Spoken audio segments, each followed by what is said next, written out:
Here we go. So welcome again to tonight's OTF Connect session.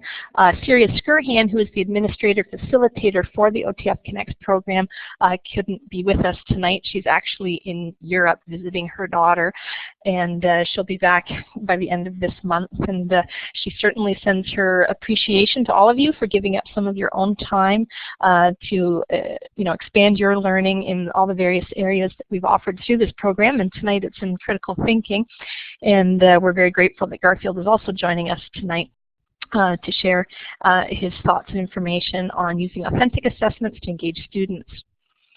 Right now we're going to just find out where everybody's from. You'll see on the screen there I've got a little snapshot of your whiteboard toolbar, which you will find on the left-hand edge of your whiteboard space. And there are two tools there, a text tool and a clip art tool. I'm going to ask you to go to the very bottom tool, which is the bottom yellow arrow is pointing to. And when you click on that, you're going to get a pop-up window that gives you a whole bunch of options. I'm going to ask you to click on the Common Symbols tab and select one of the shapes that's there. And you can use that to plop it on our whiteboard screen on the map of Ontario in approximately the area where you are right now.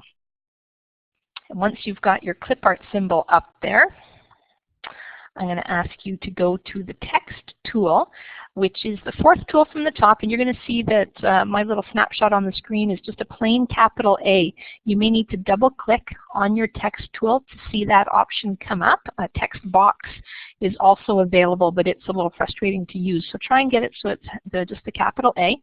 And once you've got that, you can just click on the whiteboard screen and go ahead and type in the location of the town or city that you're currently in right now.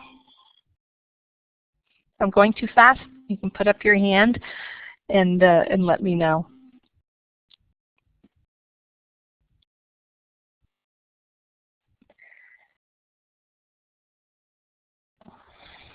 Okay, Jake, go ahead. Are you going to try your mic, or you can just type in the chat if you've got a question, because I know you weren't sure if your mic was working.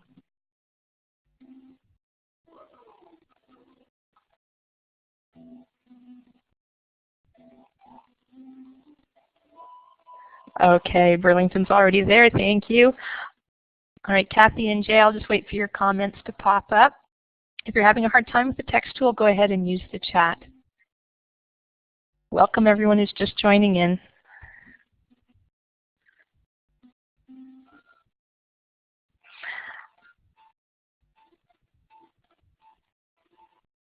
Okay, I am going to move ahead. Actually, I don't need to move ahead. I'm just going to turn it over to Garfield. And you can't access the clip art. Okay, Jay, don't worry about that. You can just use the chat tonight.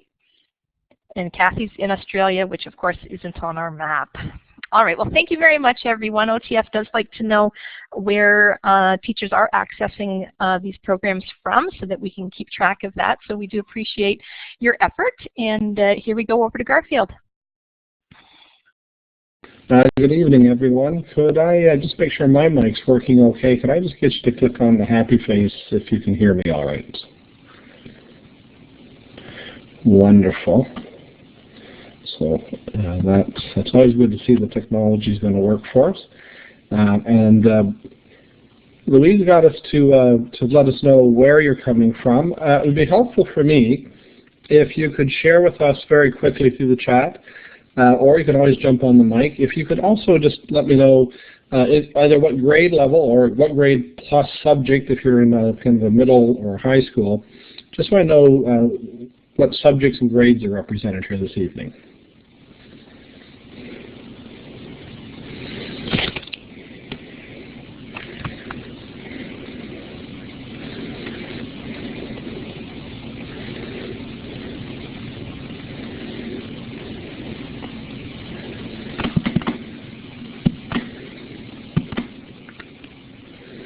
Right, so we've got an interesting range, it appears, across the grade levels, consultants, people in various roles.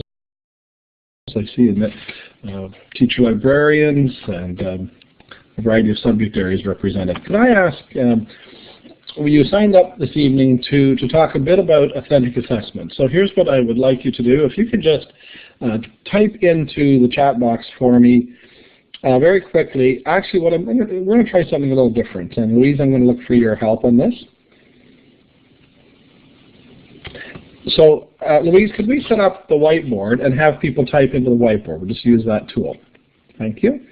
If you could just give them some direction. What I'd like people to do, when Louise gives you some instruction, could you just type a phrase, a sentence, a word of what comes to mind when you think of authentic assessment? Because I want to have us begin this evening just making sure we're on the same page when we're talking about authentic assessment. If you could just throw up a phrase or what it means to you.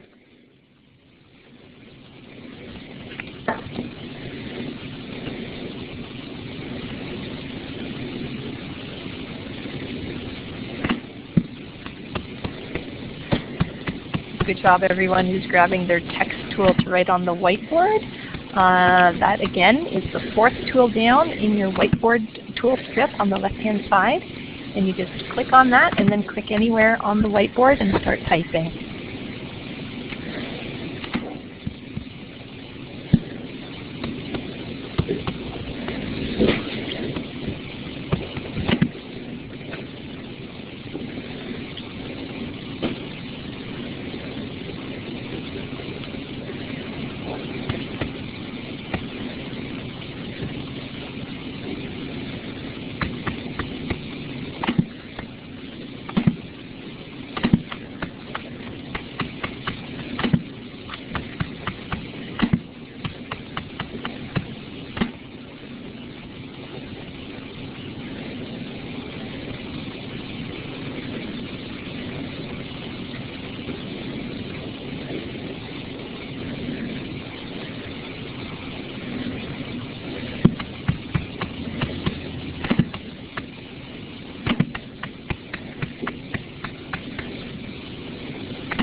I see quite a few of you with chat bubbles next to your name, which lets me know that that you're also typing in the chat. So that is fine. Just remember to click enter and everyone will be able to see it.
Okay, wonderful. Thank you so much for that contribution.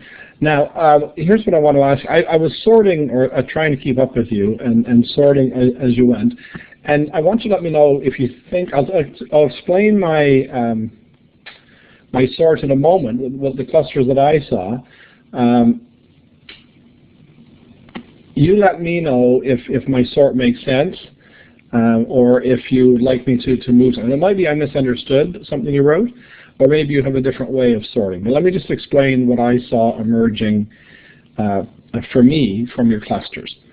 In the cluster I put to the left, it struck me that authentic assessment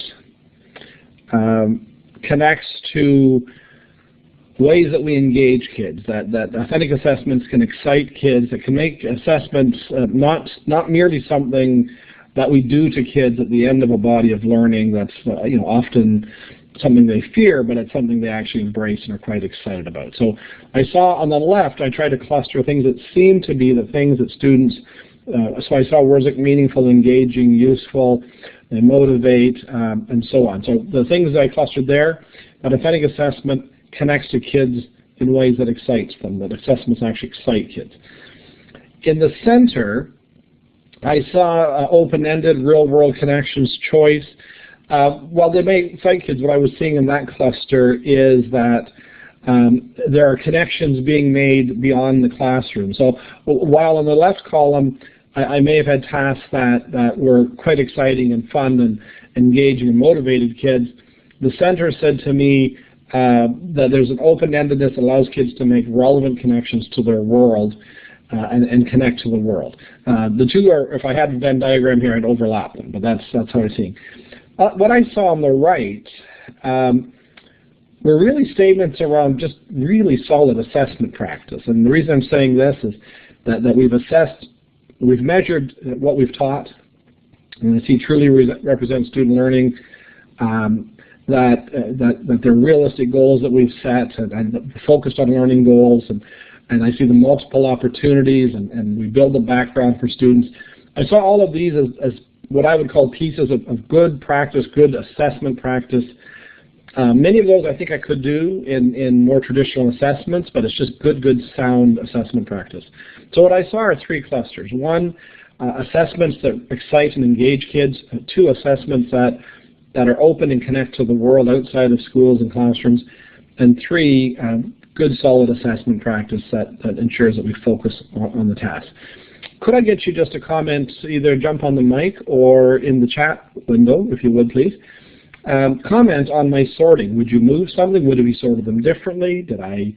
Was I reasonably successful at sorting your ideas? Could you just weigh in and let me know how we did it? Sherry, thank you. I'm assuming at least that the smiley faces I got it right. So if you could just comment, as Sherry did with a smiley face, a comment. Okay, anyone want to change anything? And remember, if I've misrepresented something you said in a cluster, tell me where it should go.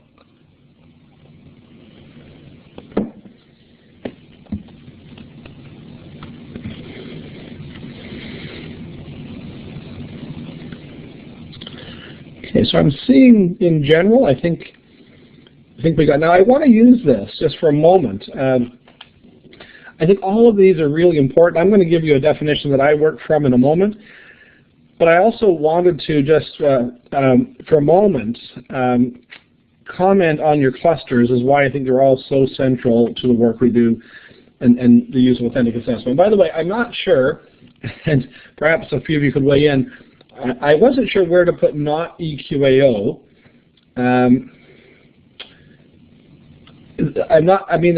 I guess maybe it should have been in the center. What do you think? Is that the right place? In other words, it's not EQAO because EQAO is somehow disconnected from the world, or should it be in between 1 and 2? It doesn't motivate, it more frightens.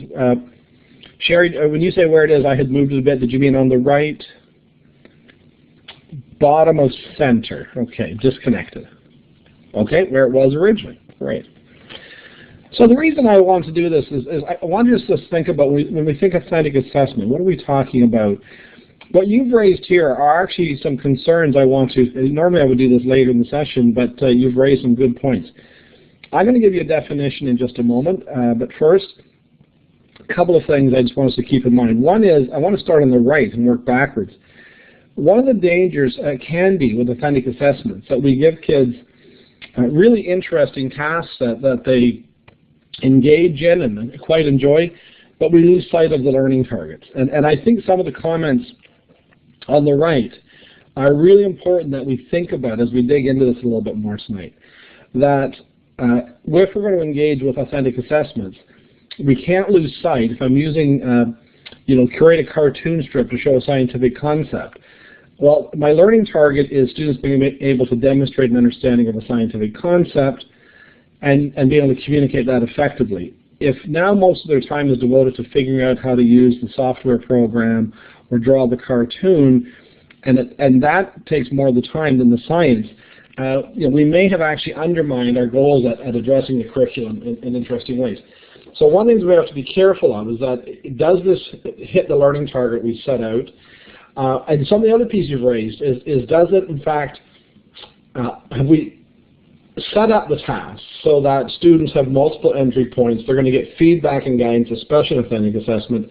But I also want to say one of the biggest dangers I see is that as we use more authentic assessment, we sometimes fail to teach kids the pieces that they need to complete that authentic assessment. So for example, if I want students to create a short video, have I taught them about different camera angles? Have I taught them how to edit, how to think about how they might edit their piece afterwards?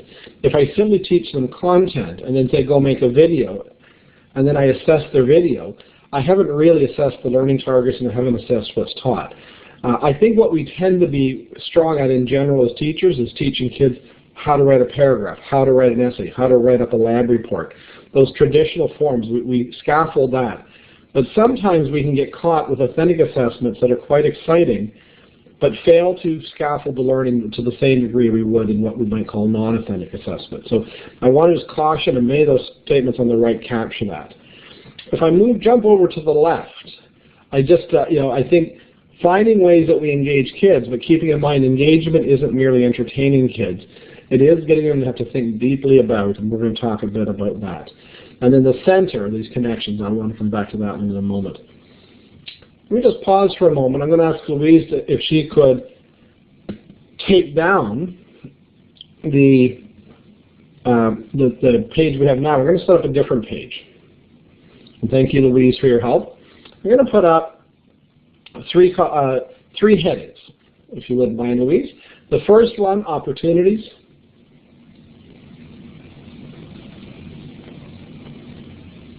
The second one, challenges.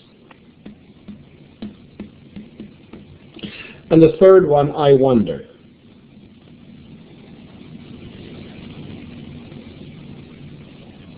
Now, can I just see from a happy face, some of you may have seen me in a presentation use an OCI. Has anyone seen, can I get a happy face if you've seen me use an OCI, and if you use the drop-down menu, and a confusion if you haven't. That will just give me a sense. So happy face, yeah, I've seen this before. Confusion, if not sure I've seen this before. All right. This is a time that I like seeing lots of the confusion because it tells me this will be more worthwhile than if everyone said, yeah, we know this. Let me just set this up for you for a moment. I'm going to borrow from something that Edward de Bono created in the 1980s, and some of you may have used a PMI. PMI stands for plus minus interesting. When I do a plus minus interesting with students, you invite them to think about an idea, and they have to think about the pluses, the minuses, and what's interesting about the idea. I've tweaked this, and I'll tell you why. The two tweaks that I normally make, one is I found that minus, I give students a crazy idea, an idea I want them to think about. Minus tends to have a negative connotation, so they tend to focus on the negative. I want to shift that mindset, so I want you to think about the opportunities this might present. I want you to think about the challenges we might encounter with this idea. And then the I wonder, I don't know if this is an opportunity or challenge, but I wonder what might happen if. It's an I wonder if. I wonder what will happen as a result. So I won't do this with you, but just give you a quick example. And one that de Bono used to use a lot. He would ask, I want you to do a PMI, in this case we would do an OCI. do an OCI on the idea that all cars should be painted yellow. And what this does is we ask students to first, don't think about why that's a bad idea. I want you to focus on what opportunities might that create. Why might that be a good idea? Set aside the negatives, simply focus on the positives. And if you want to throw something in the chat window as I'm talking, go ahead. What are the opportunities if we said all cars must be painted yellow? So I'll throw out some examples that have come up in the past. If you want to throw anything in the window while I'm doing it, that would be great. But people will say things like, cars would be cheaper. Beautiful, I love that. Make people happy if they're yellow. Yellow is such a happy color, we'd have happy drivers. I'm saying it's visible in the snow. So easier to see, it's a happy color, easy to see in a parking lot. Okay, so we get cheaper to produce because we only have one color, and so on. You guys are good, you're on to so challenges, hard to keep clean, hard to find your car in a parking lot. What are some other, what if I hate yellow? I don't have any choice anymore. So we begin generating, well, here are some of the good things of that idea. Here's some of the, and the I wonder would be things like, well, I wonder if all cars were yellow, if people would do things to their car to make them more personal. I wonder what kind of things people might do. You know, I wonder if you, and you just, I don't know if this is good or bad, but I wonder. Okay? And then what I add to the bottom of mine when I do this with kids is I add a green light, a yield sign, and a stop sign. And I ask students, in light of the opportunities that we've just generated, I want you to consider all the opportunities you come up with, all the challenges you came up with, and think about those I wonders. And in the end, you think, hey, this is a great idea, green light, we should definitely do this. Yield sign, okay, this has some merits, but there's some challenges we'd have to think about. I think we need to do some more research. I think we need to slow down. Or stop sign. Bad idea. We should stop. You know, this is just something we shouldn't do. So that's an OCI. I use it with kids on topics like do an OCI maybe in a grade 6 class when you're dealing with energy, and we might ask, you know, each group is assigned one energy source, geothermal, solar, and so on, and each group has to do an OCI on their energy source and come back and make a recommendation. Should our town forge ahead with encouraging geothermal? What are the opportunities, challenges, and I wonders? Make a recommendation in class based on. So this is a thinking strategy that helps kids generate ideas, weigh those ideas in that evidence, and then make a decision in the end. Now that's a long preamble to set up what I want you to do. What I would like you to do, we're going to take down the two examples we have in there. I want you to generate some opportunities, challenges, and I wonders around authentic assessment. Now, before, I'm going to define it for the moment, but in light right now of what you see authentic assessment to be, would you please throw down some opportunities, challenges, and I wonder. Then I'm going to introduce some thoughts that I have, and we'll revisit this. So I want you to put your thoughts on the board. Why authentic assessment? What are the opportunities? What challenges do we face in using it? What are your I wonders?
I just see Shanzani's comment there. Garfield, I don't think you were speaking, but if you were, your mic's off.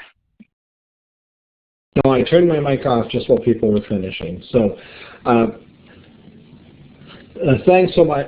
By the way, this collection of comments that you've made for me speaks to the power of an OCI. Is a wonderful way to help anyone, but I think of your students to extend their thinking, think of both the challenges as well as opportunities. By the way, I didn't say earlier that the reason I like the word challenges is I want students to understand that there are challenges we face, but we can overcome a challenge, whereas when it's framed as a negative, a minus, there can be a tendency for kids to just see it as the negative or to the complaining. And so what I wanted to do by changing the language to think about the opportunities we have presented to us, to think about challenges, but can we overcome those challenges, and then deal with the I wonders and just be able to speculate. So thanks so much. What a rich listing of pieces.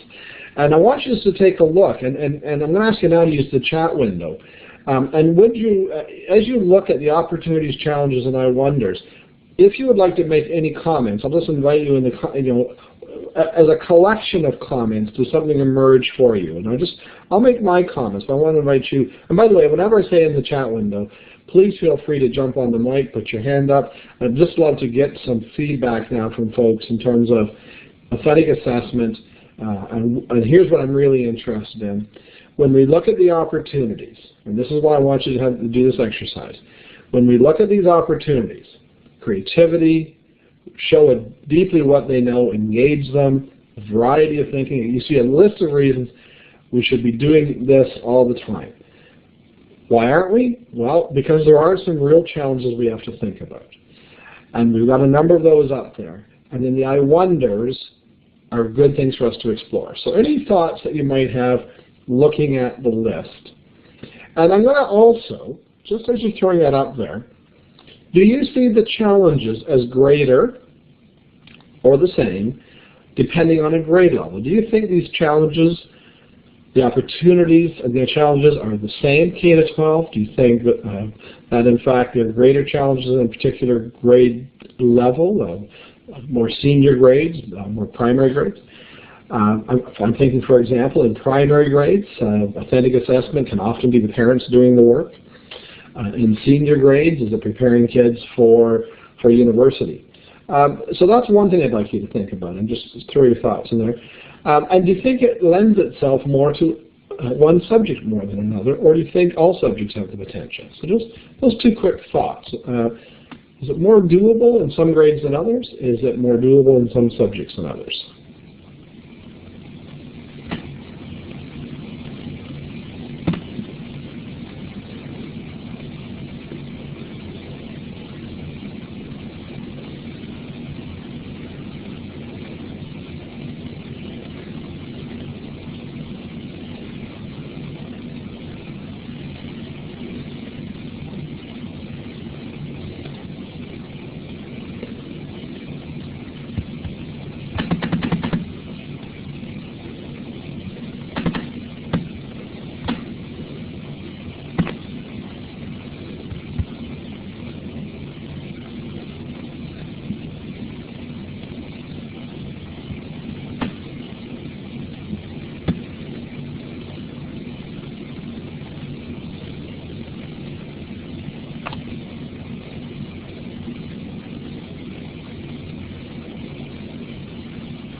Great, thank you so much for those comments.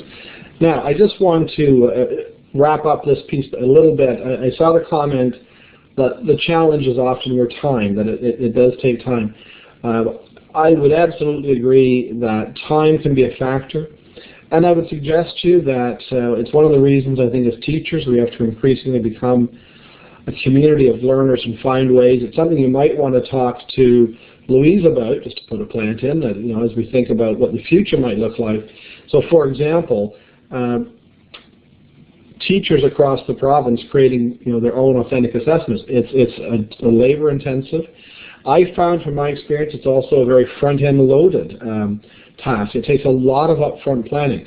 Once that upfront planning is done, I found that it was much easier for me to implement my lessons in my unit because how much that I knew where I was going. Someone said, you know, you really need to have a big picture of where you're going and so on. It certainly does put the load up front. It does make the delivery, I found, easier and my assessments more effective as I went along. But my comment to Louise about is to imagine if we found a way through an organization like OTF to have authentic assessments created in a variety of subjects that were then posted somewhere, that were shared, that if teachers could find ways to be a community where we shared more of this work. I remember seeing a document a number of years ago of authentic assessment in math. I saw that comment that just had some rich tasks using authentic assessments. To be able to share that work is really would really be a powerful way to capture the opportunities and deal with some of those challenges, but not reinvent. So, for example, I had someone email me recently from British Columbia who knows that you know, I have a critical authentic task where I had kids building sandcastles and around ancient civilizations, and it's all set out. We went to the beach and we built sandcastles. If you want to know more about it later, let me know and I'll tell you some more. I can do it this evening, but just let me know if that's of interest. But, you know, I have that written up, and, you know, I'm going to send her some material. You know, probably over time I've developed, you know, a couple dozen of authentic assessment tasks. If we could find ways to share these, it's easier if I gave you my task and said, you know, here's an authentic task, change the context, 90% of it stays the same. And then this time thing, you know, becomes much, much more manageable. So I think that's an issue we do want to be cognizant of. I want to just show you as I drag a couple of things around. And notice, I think these actually go together. When you see that one of the pluses is, sorry, I'm just trying to find the piece I wanted now.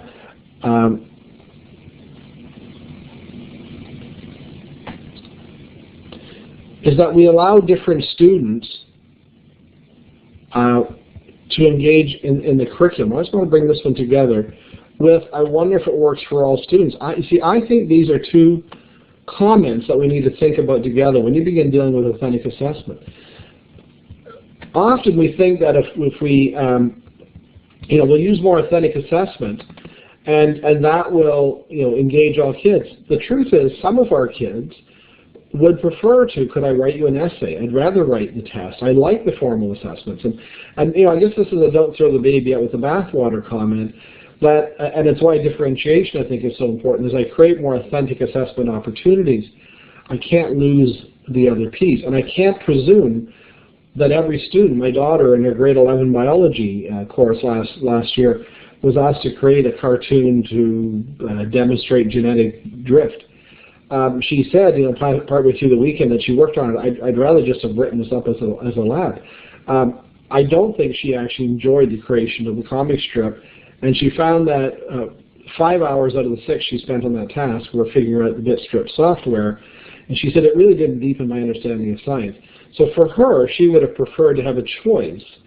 And I think one of the things we want to think about is, think about our learning targets. Is it an essential component? Could a child opt to do it in what we might consider a more traditional way? So I think we want to be careful when we're coming up with authentic assessments not to assume that all kids will be more engaged by that. Some will, and some may not. And so the challenge here, accommodating all learners. You know, keep in mind, some learners still prefer the more traditional methods. I also wanted to, just as we look at a couple of the challenges, the big picture planning, the criteria, we need to be very clear on the criteria, the difference between the criteria for the topic that we're dealing with and the way that, you know, if we're making a video on the War of 1812, what's my criteria for the sound video? What's my criteria for the issue that I want to look at? So some interesting things for us to think about.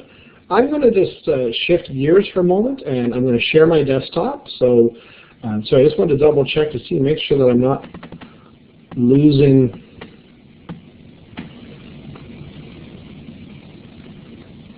any comments that I want to make sure. I'm going to share my desktop with you. So just bear with me, and I'm going to go off in a little bit of a different direction for a moment. Now again, I'm going to ask you, when I share my desktop, I'm going to ask you if you can see my desktop. Whoops, I'm going to get the right piece here. Alrighty, I just have to slide this over. Sorry, I got to find it. You're probably seeing me zip around. My apologies for that. I just lost the piece. All right, could I get a happy face up there if you can now see what you should be seeing? At least it would be cut off right now, but this is just until I get rolling along here. Do you see authentic learning opportunities? Happy face if you do, please.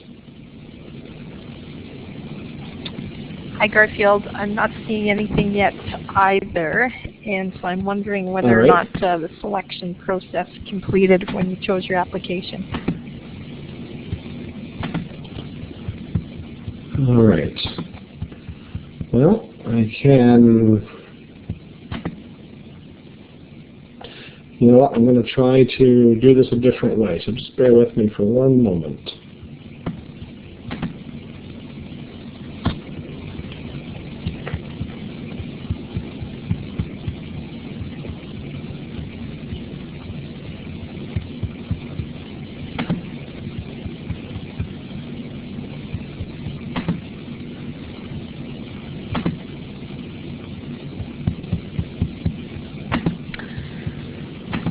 Trying to remember, Garfield, if it was easier for us to go through the menu bar under Tools. Is that what you selected?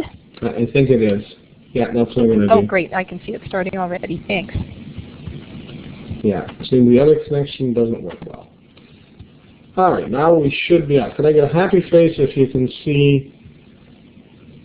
And what you'll just see is a purple stripe, the blackboard. Yeah, we're gonna, okay. Now, sorry, you're going to see me zip around for a moment. Don't get nauseated by this. Just let me set things up. All right, so what I wanted to share with you as we start digging into authentic assessment, I'm going to define it in just a moment. But first, I want to suggest to you, as I've been thinking about authentic, and I've been playing with authentic assessment for probably 15 years or so, but lately I've been thinking more about that we need to think more than just authentic assessment, but we need to think about authentic learning opportunities. And I think that leads us to think about both inputs and outputs. So typically when we talk about authentic assessment, we're talking about assessment tasks. We're talking about what students will complete to demonstrate their learning, and we add this label authentic, which I'll define in a moment. But it strikes me that in the digital world, we increasingly have the opportunity to have both authentic inputs and outputs. What I'm going to define, and I don't mean this in any way in a derogatory way, and I've written several texts myself, but I would argue that texts are not authentic sources of information. They've been created for school or classroom use, whereas authentic inputs would be media that's around the students, popular culture, experts that we bring in, field trips that we go on, and so on. And what I want us to think about is how can we increasingly use authentic inputs in our teaching to engage kids, not just what they do with what they learn. And a couple of things this raises for us that we need to be cognizant of is, whoop, my apologies, that took me in the wrong direction. Sorry, I'll bring it back in one sec. Just clicked on the wrong piece there. That we need to think about, are our students media literate? So if we're going to use authentic learning in our classrooms, then students have to know how to be skeptical when using news reports, when using the internet, when using a variety of sources that may not have been scrutinized the way textbooks have. So have we nurtured media literacy if we're going to use more authentic assessments? And I mentioned there, are we helping kids become skeptical? Children need to be skeptical learners, and again, when I say that, I don't mean cynical, and I want to stress here, cynical. I don't trust anybody, everybody lies, and so on. But what we want to do is encourage children to be skeptical. I wonder if that's true. How can I find out? How can I check that against another source? What do I know about the source of that information? So rather than simply accepting information, we need to help kids, if they're getting authentic inputs, to question and wonder. We need to help them be selective. One of the concerns, and I'm in the process of finishing a paper right now on technology and pedagogy, I would suggest to you one of the big challenges that we have now as teachers is less finding information for students, or students finding it when they do research, and it's more, today, the problem really is, can they be selective? Can they weed through all the information they find to select the most pertinent, relevant, and so on? The next one, students need to be able to draw on information from a wide variety of sources. They need to think about, not merely their textbook, but all kinds of sources. But the second point I want to make here, these are sources that are not always customized for the learner. So one of the cautions I'll make in authentic learning will often teach students as a literacy strategy to use bolded words as clues to things that are important. And I want to suggest to you that sure, that might work in the world of textbooks. It's a very dangerous strategy to use on internet searches. So if I send kids to a website, I tell them to follow the bolded words. Keep in mind that savvy web designers are using those bolded words to guide people where they want them to go. So by telling students the bolded words will tell you what's important, we may actually set them up to be manipulated by web designers. So I think we have to get beyond simply using bolded words and that kind of strategy to get kids to think about what's the source of the information, who sponsored this website, and so on. So getting kids to be selective, skeptical, media literate, being able to read a variety of sources, and thinking about evidence that they gather through more than one discipline. Often we can look at it through the lens of the arts as well as history, through a math and a science lens, through a math and a history lens, through language arts lens. How should I look at this evidence? How does the perspective of the discipline change how I might look at that? So these are some things I think we need to think about in terms of, if we're going to invite guest speakers into our class, take kids on field trips, take them onto the internet, use YouTube videos. There's a number of things we need to be cognizant of in terms of building the intellectual tools so kids can work with. Let me just pause for a moment and get any feedback or thoughts before I shift to the outputs, and a few thoughts on that.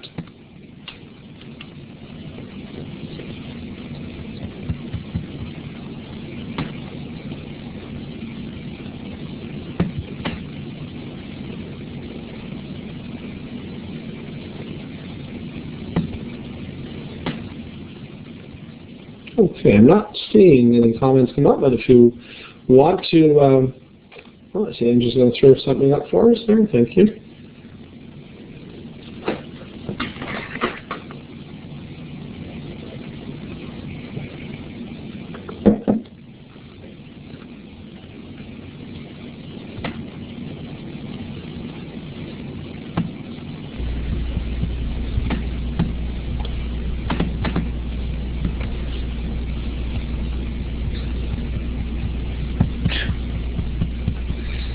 That browser keeps popping out.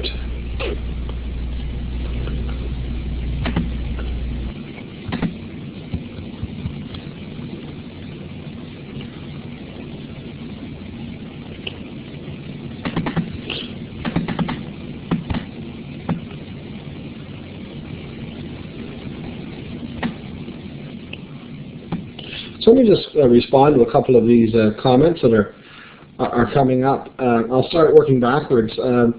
So in the Critical Thinking Consortium, we've developed 4 criteria to help students, and I think these can be adapted, but 4 criteria for a credible website. And we try to work with students to routinely use it. One of the things that will not help students, if we want to engage them in authentic learning, if we tell kids you're not allowed to use Wikipedia or you're not allowed to use a certain source, I think we actually undermine their ability to develop a skeptical mindset, because they're relying on us to select the websites that they can use. And they're simply accepting that what we dictate to be useful or not useful, relevant, not relevant, credible, not credible. They're not doing that thinking. So our preferred approach is to say to students, you can use any website you want, But here are 4 criteria, and I don't know them off the top of my head, but authorship, what do we know about the author? Sponsorship, did someone sponsor this website? Do they have something to gain from it? Is it verifiable? Can I check this evidence against 3 other websites and they tell me something similar? So getting students to have to themselves be thoughtful about the evidence that they're gathering and how useful, how credible, how relevant it is, rather than us doing that thinking for them, I think is one of the most important things we can help students with, not selecting the websites for them. And I wanted to say, Angie, your comment I think is very true. The paper I'm writing right now, I've been commenting on the fact that the technology has dramatically changed so many ways that society functions, but not in education. Too seldom has education been changed the way other areas have. And in part, I think this may be because we remain, due to policies rather grounded in, rather than authentic assessments and inquiry-driving learning, too many assessments are still grounded in standardized testing. Certainly in the U.S., I was in Maryland the last 2 days, their standardized assessments are huge at driving their learning. So these are certainly some issues. Okay, can I give you 4 criteria for selecting resources from the media? Well, you're going to have to bear with me, and sorry for the tour through my computer. There's the paper I'm working on, so don't read that. It's very drafty. I'm just going to see if I can find what I referred to.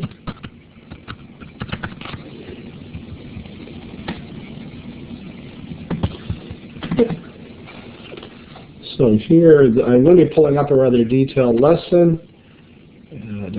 Sorry, scrolling through. So these are the criteria that you can see we use to look at credibility, author's credentials, quality checks. The author appears to be knowledgeable and reliable, so you can see suitability. I'm going to go through this rather quickly, and if there's a way we can get you some of this material, we can certainly do that. The final sheet that we use, the rubric piece, when students gather, these are the authorship, sponsorship, source of ideas, and indicators of care. Those are the 4 criteria that we use, and they are unpacked in this document. I'll leave these 4 up for you to just copy down for a moment, but as you see, it's a much larger document, so I don't want to take too long on that.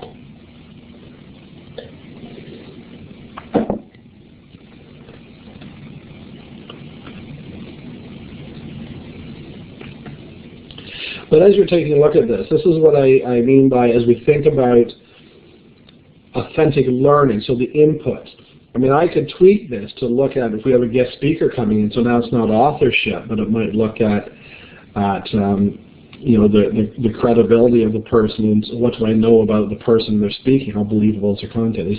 Are they speaking on behalf of a company? So sponsorship might be looking at, do they represent a particular group, and what do I know about that group? How do they get their information? How do they know what they claim to be telling? Is it a first-hand experience? As they speak, what are the indicators of care in terms of how the information is presented? Is there ideas given but no evidence to support? Are there artifacts used to support the idea? So, we could modify this to not only look at websites, but to look at other sources. But in general, getting kids to always be skeptical, to question the source of information. My apologies as I zip around a little more. I need to bring this back. I need to bring back the 2 pieces, so it takes 2 zips. There we go.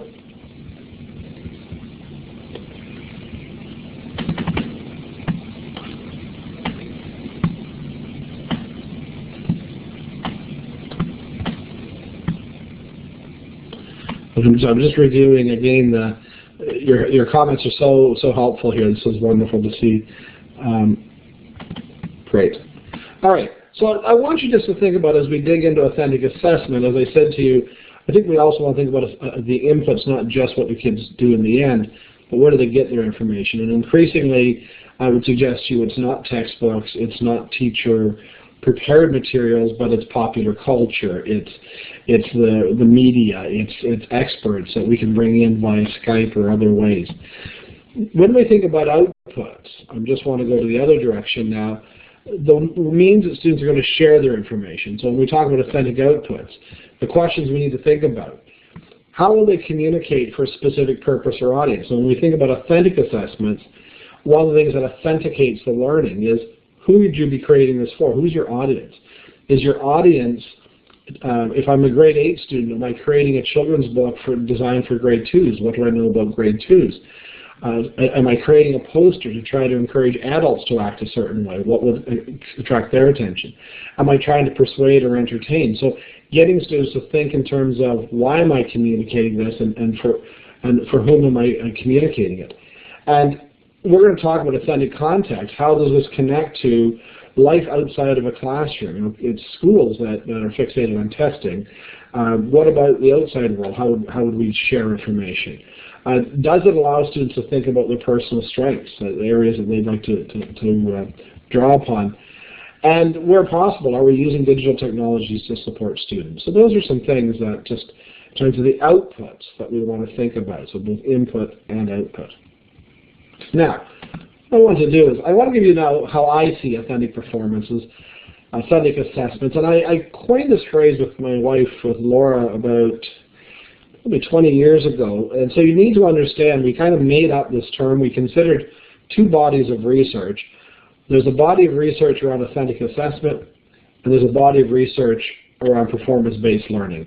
And we put the two together and started to talk about authentic performance tasks. And from that, we showed it to APTs. It's a term we just made up. You won't find a lot of literature on it because we just blended some areas of research.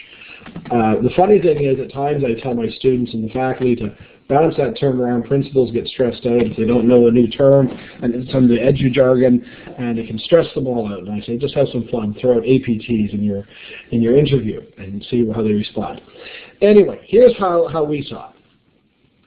When we talk about authentic, we see that being that the learning and the way students will demonstrate their learning simulates life outside of school. So, and another key piece for us is that there's an audience beyond the teacher and classmates. And in my view, I think some really interesting, rich stuff happens in schools, and sadly, often only the teachers who assign the task or the kids who are in the class see it. You know, kids spend hours creating these wonderful pieces of work, and then they bring it in, it gets marked, and it's sent home, and no one else really sees it. I think that's a sad thing when kids have invested hours, but they don't get a chance to share with other people. So we talk about authentic as being something that simulates life outside of school. And by the way, I just want you to know, as an educator, you notice I avoid the term real life. I actually find it a bit offensive as a teacher to assume that school is not real.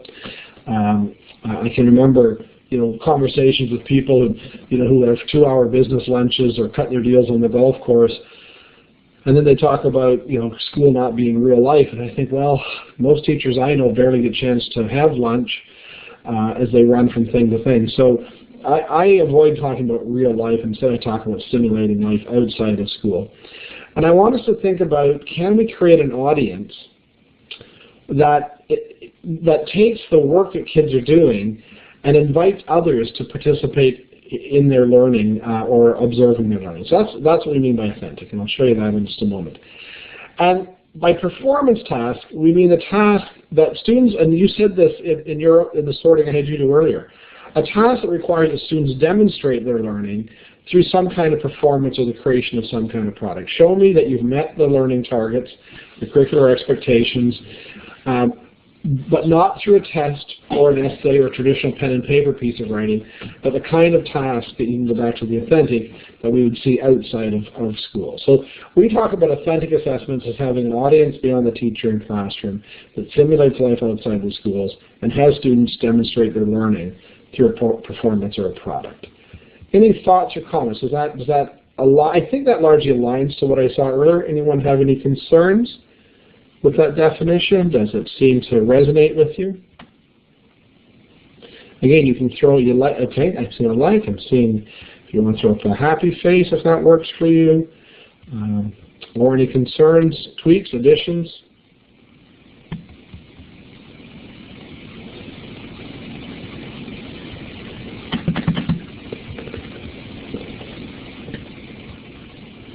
Anyway, just as these are coming in, just before I jumped online, I just got home from a meeting, and if you get a chance, I want to recommend that you take a look.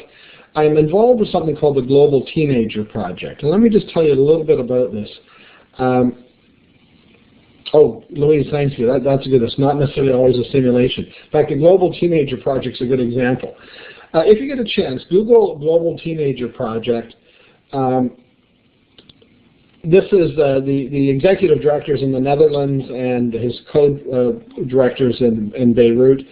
But essentially what the Global Teenager Project does, they have a list of about 40 topics that you can sign up for, sign your class up for.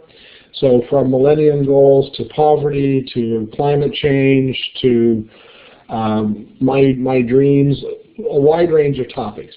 And schools, when they sign up, they've joined what's called a learning circle. It's an 8-week learning circle. And the students are then paired with students in schools around the world. So typically there are 10 to 12 schools from North America, South America, Asia, the Middle East. And they're brought together through a wiki and through other ways they communicate. They ask powerful questions. There it is, thanks Louise.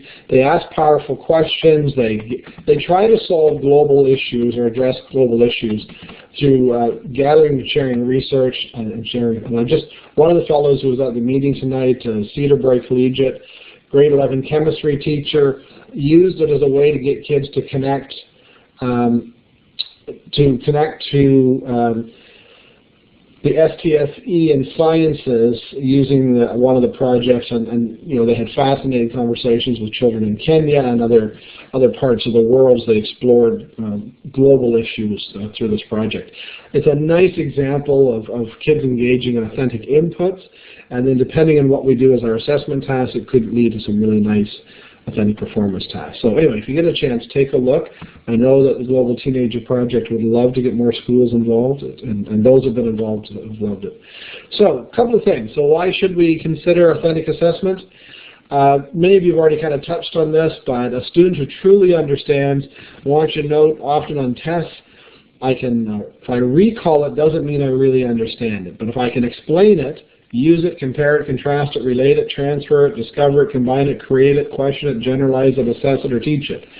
If I can do any of those things, then I must have an understanding of the concept. And an authentic assessment invites kids to show a deep understanding by doing one of these things. So what we want to do with authentic assessment, and some of you said this, is it's not just that it's more engaging or motivating, it actually demonstrates and requires a deeper understanding than many standard tests. So here are a couple of the key things. When we use authentic assessments, we're asking students to perform, create, or produce something, that they're being asked to tap into, to be engaged in problem solving.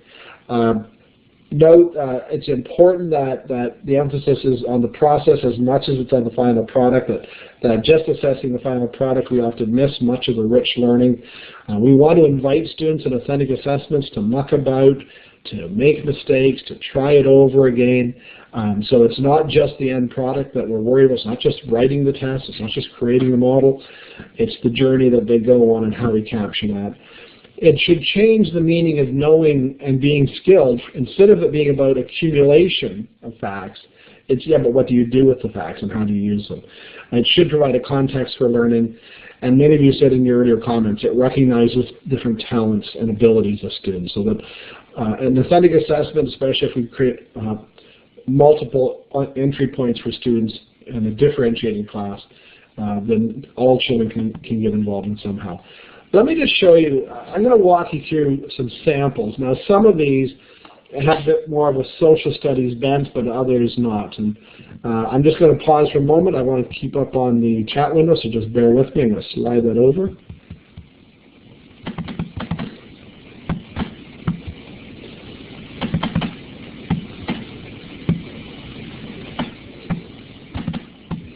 All right.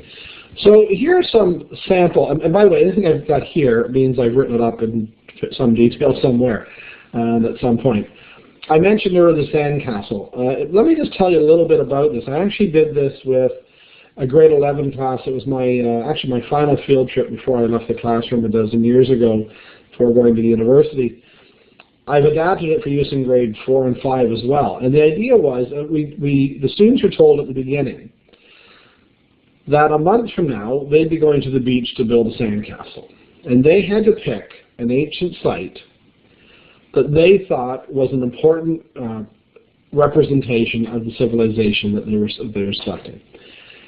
And they were going to recreate that in sand. And we went, and if some of you are in the Toronto area, we went to where the Humber Bump is there. There's a nice stretch of sand beach. And we went there, got there at 10 o'clock in the morning. The students had 4 hours from 10 till 2 o'clock to recreate in sand the ancient site they had picked. At 2 o'clock, I had the media show up. And so CTV News was there, local newspapers were there. And we handed out trophies for the most impressive and so on. The beach was covered by 2 o'clock. We had an Aztec pyramid, the Greek theater of Epidaurus, a Roman bath complex, the great sphinx in Egypt, and the students could explain why they selected it and so on. Now here's the key. I couldn't care less whether kids are good sand sculptors or not. That was not my interest. It was not my learning target. It was an authentic task that engaged the kids. I was using this to focus kids on asking powerful questions, identifying credible resources, gathering evidence, working collaboratively. Those are foundational competencies I want to nurture in them early in the year. My next unit, we would build upon the research ability and gathering evidence, and eventually they would work towards writing an essay. But this was about asking good questions, finding credible and relevant information, creating a good set of notes, working collaboratively. Okay? So that was an authentic task for use. I've written one up in some detail for War of 1812.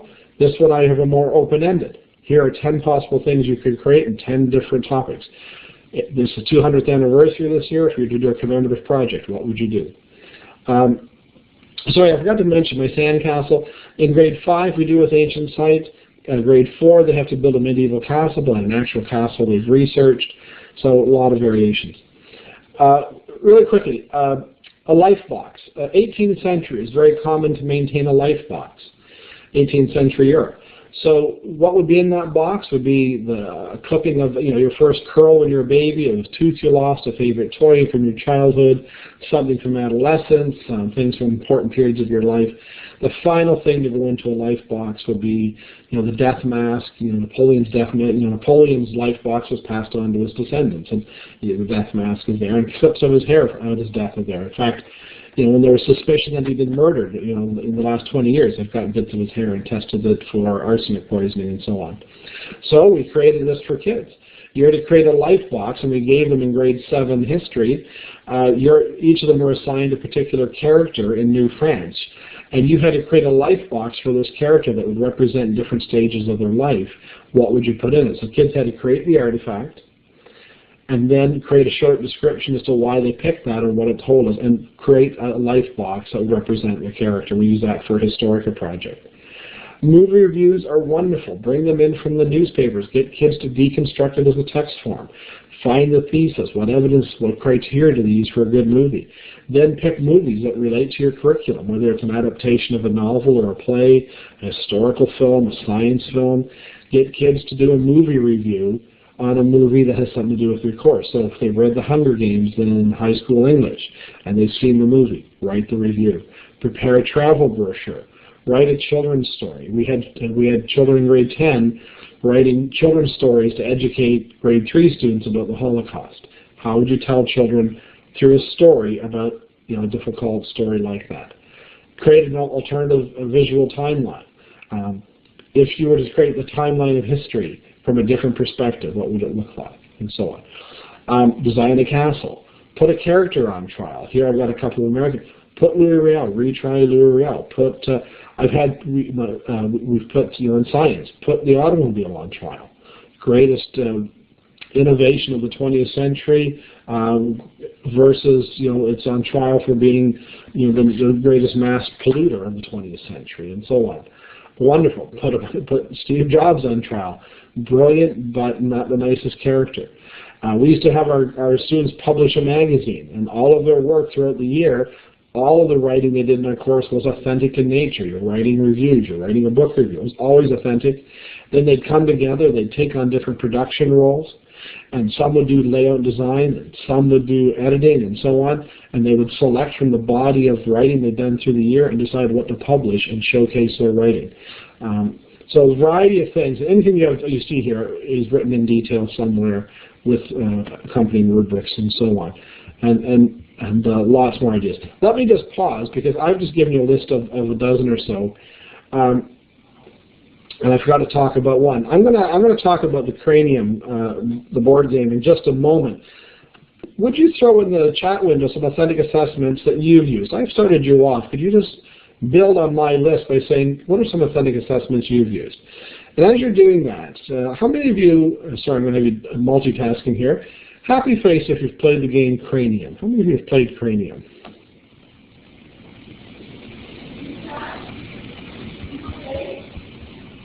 Okay, so Angie has, Jenny, a few of you have. Okay. Let me just, for those of you who haven't, if you haven't played Cranium, let's tell you a little bit about it. You play Cranium with a partner, and when you roll the die, there are 4 possible boxes that you could land on. One is word worm, so you have to spell words backwards, know the meaning of words, that kind of thing. One is data head. It's kind of like playing Trivial Pursuit. So in that one, you have to know lots of content. A third one is called Star Performer. You have to do charades, imitations, whistle or hum, and so on. And the fourth box is Creative Cat. You have to draw pictures, draw with your eyes closed, sculpt in clay, and so on. I play this game when I was in the classroom. I would play this game the first week just to get to know my kids as learners. What their strengths were, where their weaknesses were. I would use it to have kids think about. I would want kids to think about, when you do group work in my class, who do you want for your partner? You want somebody who brings different talents than you do.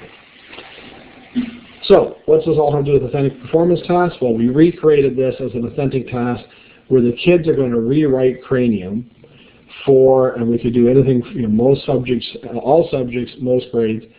You have to write, at the end of each unit, you have to write 4 or 5 cards to go in a new Cranium game based on our subject matter. So if you're doing Cranium grade 7 history, what are 5 data cards you would write about you learned about New France? 5 words you'd have to spell. 5 charades they could have to guess.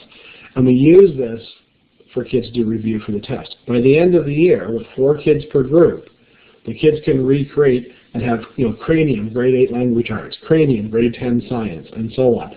And they redesign the game board so that the game pieces and the board itself reflect something about the subject matter. So recreating the board game is wonderful. Okay, I'm just seeing a huge list here. I'm going to back up for a moment. Design your dream backyard, wonderful.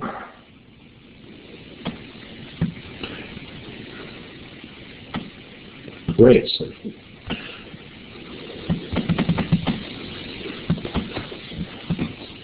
So I'm going to suggest that as I talk, and I'm watching our time, that as I talk, you go through this wonderful list of additional ideas. Creating cafes, menus, blogging, indoor playground, wonderful. All right, I'm going to move us along. Just if you have more ideas, throw them up, and we'll be able to capture additional thoughts on authentic assessment. So I just wanted to show you in terms of outputs. I'll just quickly comment. These are some technologies I saw earlier. There was a comment that limits on the technology available to support authentic assessment. So these are some that I would recommend to you.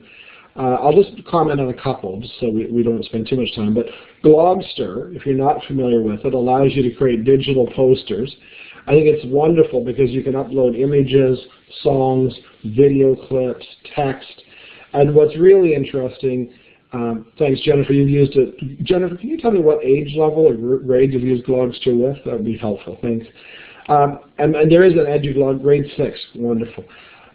Glogster lets you, have kids create a video one week, set that aside, create an image another week, set that aside, write and record a song, set that aside, and then assemble it in a Glogster. So at the end of a 3 or 4 week learning block, they may have created 3 or 4 pieces that's going to construct their blog, and I think it's just a really neat way to do it.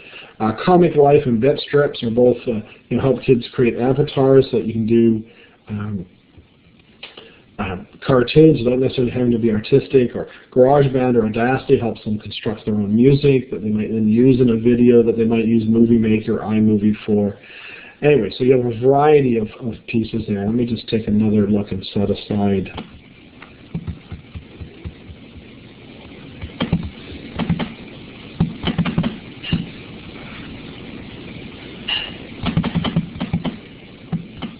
So good point, Angie, thank you, that if you're going to use some of these technologies to make sure the technical glitches are sorted out of the school, VoiceThread is very nice. I'm going to say, by the way, I would tend to put VoiceThread even more as an input because I think VoiceThread is a great place to invite people to join your conversation. You can invite an expert in who can record questions from your students. So not just an output, but I think it's more even as an input and a way to share ideas and process ideas. Anyway, again, lots of wonderful examples and good cautions coming up here. Good stuff. Okay.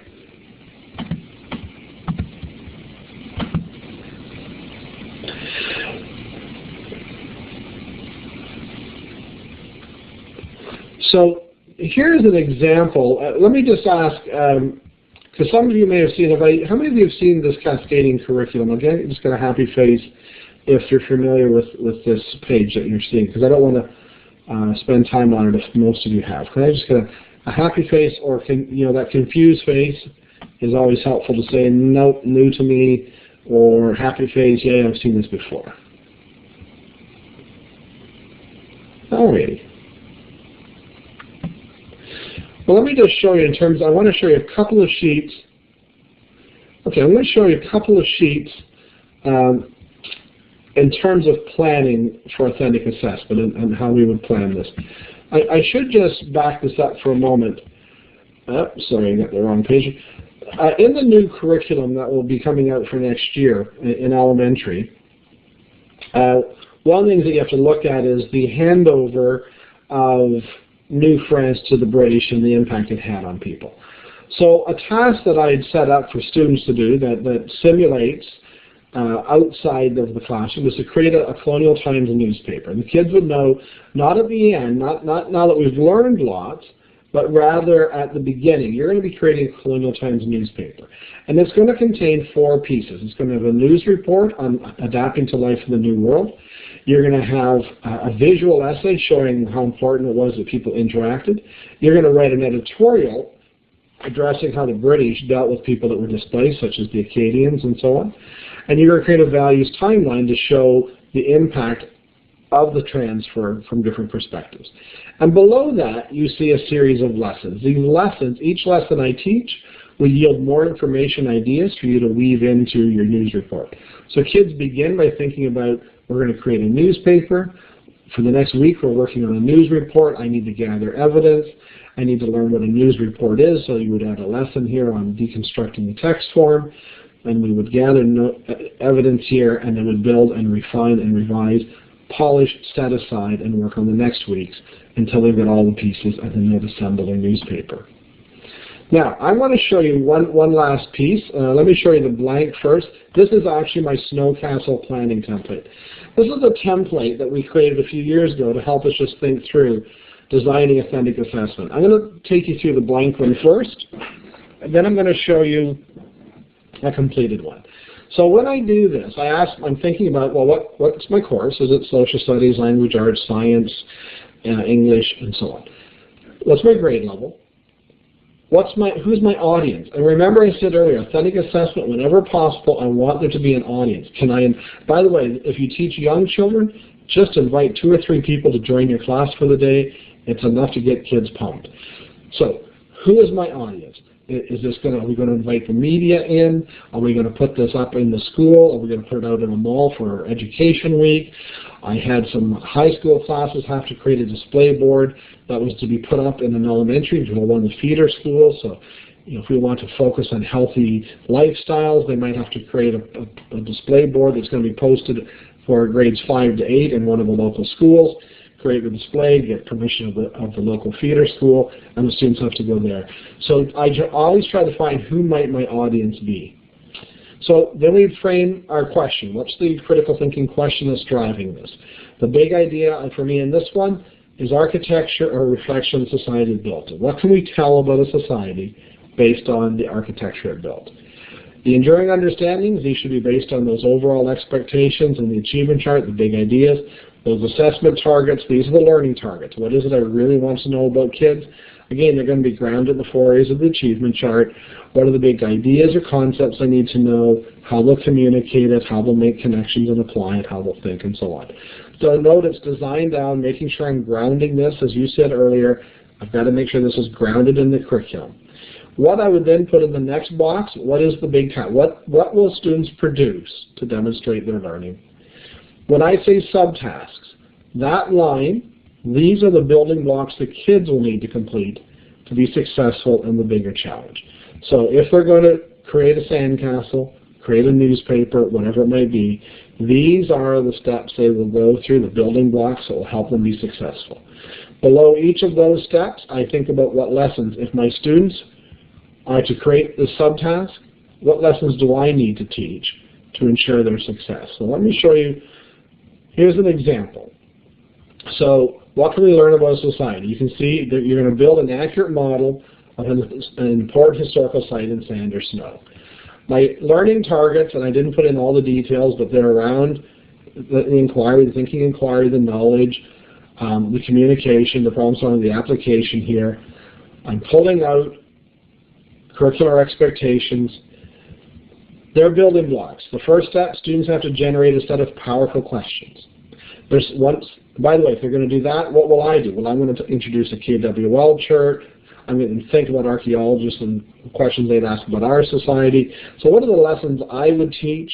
I would teach kids, I should add to this line, by the way, criteria for powerful questions that students would uncover they can apply to theirs. Then we need to gather our evidence, so they have to create a relevant bibliography. How do we build that criteria? What format do they use? They have to produce effective research notes, create a comprehensive sketch before they go to build it, and they have to create a material and task plan that's fair and effective. So that, broadly speaking, is what I want students, that's my plan. And by the way, I want you to see, as I said at the beginning of this talk, I invest a few hours up front mapping out where this unit's going. For those of you in elementary schools, that's my long-range plan. If my principal wants to know, what are you doing? I would say, well, here it is. There's my plan. That's going to take me through the next few weeks at a glance. Now from there, I can build my lessons, build my pieces, but they fit together. I want you to note I haven't asked kids to create something but not provided the proper scaffolding. So this ensures that I don't lose sight of the scaffolding they need. So I'm seeing a question here from Angie. I can send a copy of this to Louise, but I just want to see, just bear with me for a moment, because I have it as a Word document. So you're seeing it out of a Word document form, but I have several of these done as Word documents. So let me just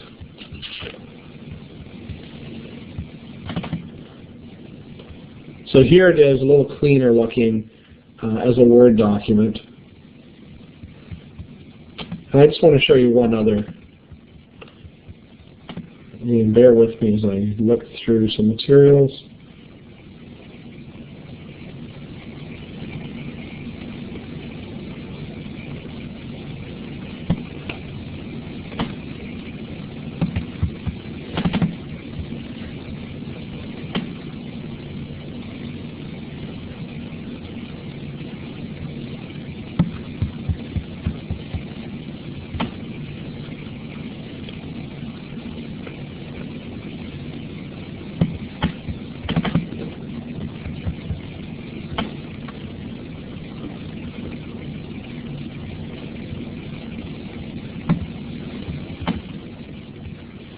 Sorry, that one was a slightly different set of templates. My apologies.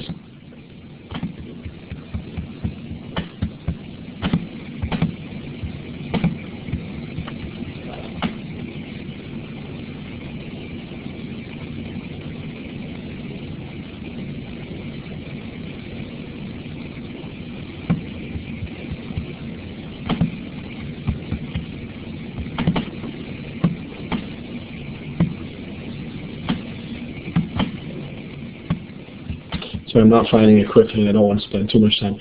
Anyway, I have a number of these completed for a variety of tasks, but the blank one is there. So I'm going to bring us back up, and we're almost out of time.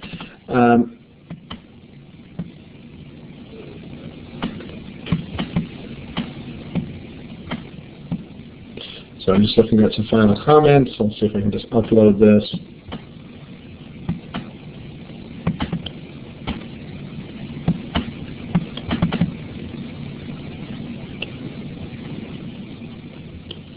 Okay, so we're almost out of time. Let's just get some final thoughts from what we talked about tonight, and your sense of, and what I'd hoped we would think about is just unpack a little bit when we talk about authentic assessment. What do we mean by that?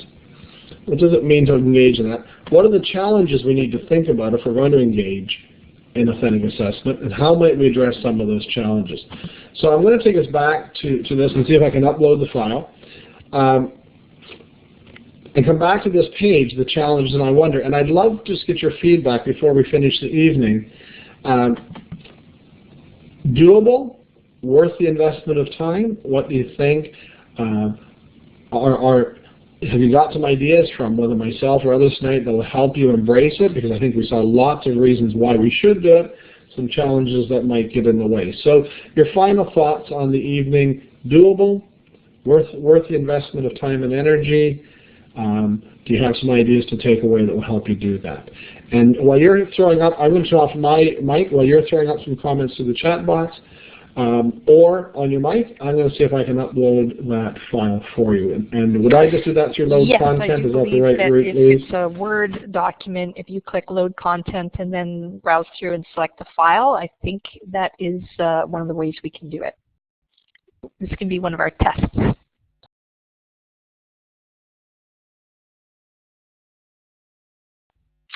While Garfield's doing that as well, I'll just comment that a lot of the different technologies that he mentioned when he had that particular screen up, and people had shared as well in the chat, the OTF Connects resources page on our website has had a number of sessions that addressed some of them. Some of them were very specific to certain technology apps, and others were kind of more broad and addressed a number of different technologies that you can use in the classroom. So if you haven't done that yet, you can certainly check those out. Oh, and it looks like we've got an option now. Thank you, Garfield. So if you see the pop-up box that says Save File, you can go ahead and save that, and Garfield has provided that directly to you.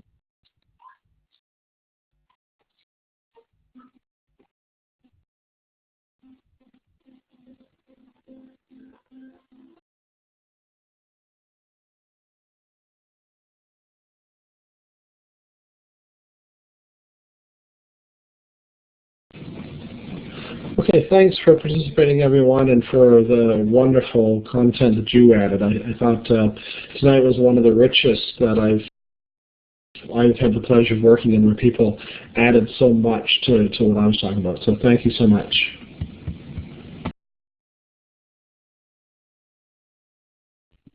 I'm just going to pop ahead to our next slide. You guys are certainly welcome to put more comments in the chat regarding your thoughts on tonight's session, or you can also go to our feedback survey, which is the first large orange link on the screen. You can click directly on the whiteboard screen, and that will take you to the feedback form. It only takes about 1-2 minutes max to fill out. And the second link on the screen further down is the OTF Connects website. And if you go to the resources page on that website, you'll see all the different sessions with their links, occasionally documents, as well as recordings of each of the sessions that you can play back and enjoy, if not participate.